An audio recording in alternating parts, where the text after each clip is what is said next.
Just hours ago, President Trump signed two executive orders that could fundamentally change how criminal justice works in America. This isn't just about Washington, D.C. anymore. This is about potentially cutting federal funding to dozens of states and cities across this country. Here's everything you need to know about Trump's war on cashless bail. I'm Eliza Orland's career public defender for 15 years in Manhattan. So at 10 a.m. this morning, in the Oval Office, Trump signed two separate executive orders targeting what he calls failed cashless bail policies. The first order is laser focused on Washington, D.C. It directs federal law enforcement agencies to hold D.C. arrestees in federal custody whenever legally possible, and to pursue federal charges to keep people locked up before trial. But the second order, that's the big one. It targets every state and city in America with cashless bail policies. Within 30 days, Attorney General Pam Bondi must create a list of every jurisdiction that has substantially eliminated cash bail for violent crimes, sexual offenses, burglary, looting, and vandalism. Then, federal agencies have to identify which funding to those places could be suspended or terminated. We're talking about potentially billions of dollars in federal grants and contracts. So, what is cashless bail? Let's back up. What exactly is cashless bail, and why is Trump so focused on it? Under the traditional bail system, if you get arrested and bail is set, you pay money to get out of jail while you wait for your trial. If you cannot afford to pay, you stay locked up, sometimes for days, weeks, months, or even years. Under cashless bail, there's no payment.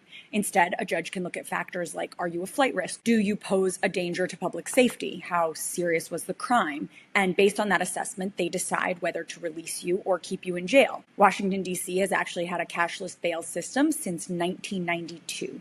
That's over 30 years. But the bigger story is states like Illinois, which became the first state in America to completely eliminate cash bail in 2023. New York, New Jersey, and others have moved in the same direction for certain offenses. So why is Trump doing this now? He argues that cashless bail allows, quote, potentially violent criminals to be released and reoffend while they're waiting for trial. Trump claims that law enforcement officers are being forced to arrest the same people multiple times, sometimes for the same crimes. At today's signing, he said that since implementing his crime crackdown in D.C. 11 days ago, there have been 0 murders, over 1,000 arrests, and authorities have taken hundreds of guns away. But here's where it gets controversial. Trump claimed, and I quote, somebody murders somebody and they're out on no cash bail before the day is out. That's just simply not accurate.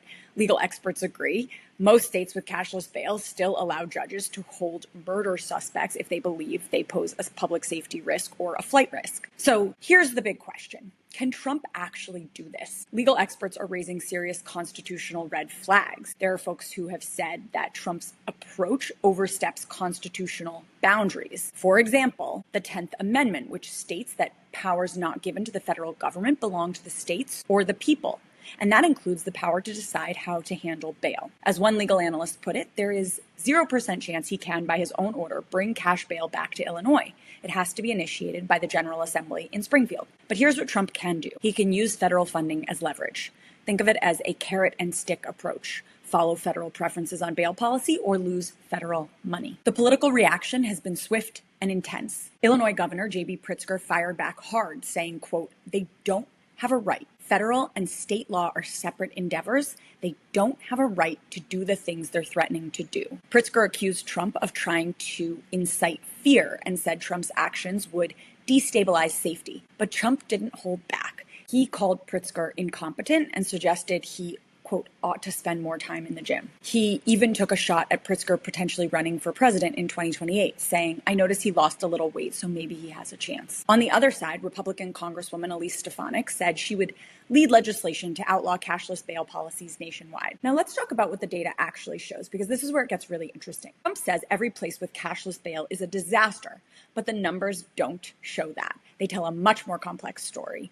In Chicago, since Illinois implemented cashless bail in September 2023, crime has actually fallen 15% compared to August 2023. Murder is down 37%, robbery is down 36%, motor vehicle theft is down 44%. That directly contradicts Trump's narrative. So where do we go from here? The immediate timeline is clear. Within 30 days, the Attorney General has to identify every cashless bail jurisdiction in America. Federal agencies then have to figure out which funding could be cut, grants, contracts, you name it.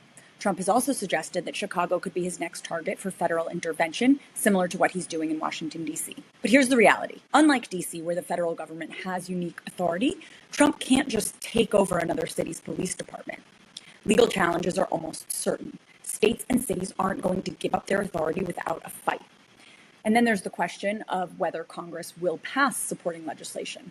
Republicans would need Democratic votes to change federal law, and that seems unlikely. Here's what this really comes down to. This represents one of the most significant federal interventions in local criminal justice policy we've seen in decades. While Trump faces major constitutional hurdles in directly changing state laws, he has real power through federal funding. States and cities depend on billions in federal dollars. The key questions moving forward are, will jurisdictions change their bail policies to avoid losing federal money? How will the courts rule on these constitutional challenges? And will this actually make communities safer? This story is just getting started. We're likely to see legal battles, political fights, and real impacts on criminal justice across the country, as well as on human beings' lives. What do you think? Should the federal government be able to pressure states on bail policy through funding? Let me know in the comments, and please make sure you subscribe for more, because this is going to be a major developing story with major implications for criminal justice in America.